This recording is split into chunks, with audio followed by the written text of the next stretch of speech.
Selanjutnya adalah bunga utang RI berisiko membengkak lagi.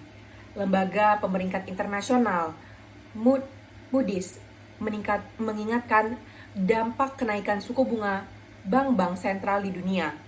Kebijakan moneter ketat oleh bank sentral tersebut bisa membuat bunga utang pemerintah Indonesia membengkak. Analis senior Moody's Anushka Shah dalam laporannya memperkirakan rasio pembayaran beban bunga Indonesia ke depan bisa mencapai 18% terhadap pendapatan negara. Angka ini jauh lebih tinggi dari median rasio negara-negara dengan peringkat utang yang sama, yang hanya sekitar 8%. Padahal Moody's, menurut Shah, sejatinya melihat porsi pembayaran bunga utang Indonesia mulai membaik. Bunga kembali membengkak pada tahun 2020 menjadi 19% akibat pandemi COVID-19. Sementara pada tahun 2021, Indonesia berhasil menghasilkan pendapatan negara. Di sisi lain, bunga utang juga menurun, sehingga rasio bunga utang bisa ditekan menjadi di 17% terhadap pendapatan.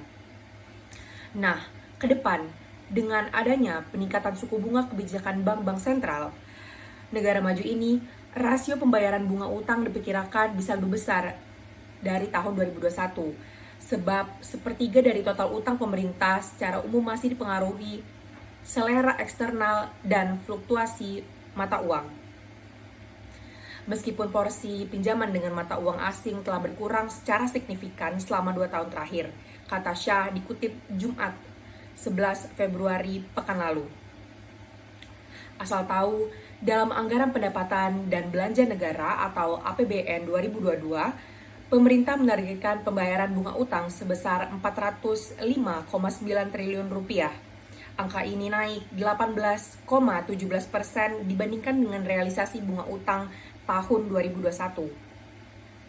Direktur Jenderal atau Dirjen Pengelolaan Pembiayaan dan Risiko Kementerian Keuangan Kemenku, Luki Alfirman bilang, pembayaran bunga utang di 2022 dipengaruhi oleh penarikan utang yang lampau, perkiraan tambahan utang tahun 2022, dan biaya yang timbul dalam pengelolaan portofolio utang.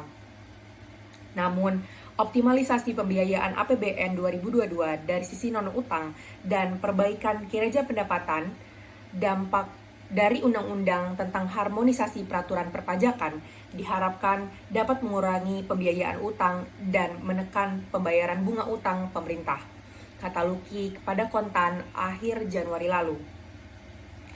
Selain itu, pemerintah juga akan melanjutkan koordinasi dengan Bank Indonesia terkait dukungan dan kontribusi dalam pembiayaan penanganan COVID-19 dan pemulihan ekonomi nasional atau PEN di tahun 2022 melalui skema burden sharing.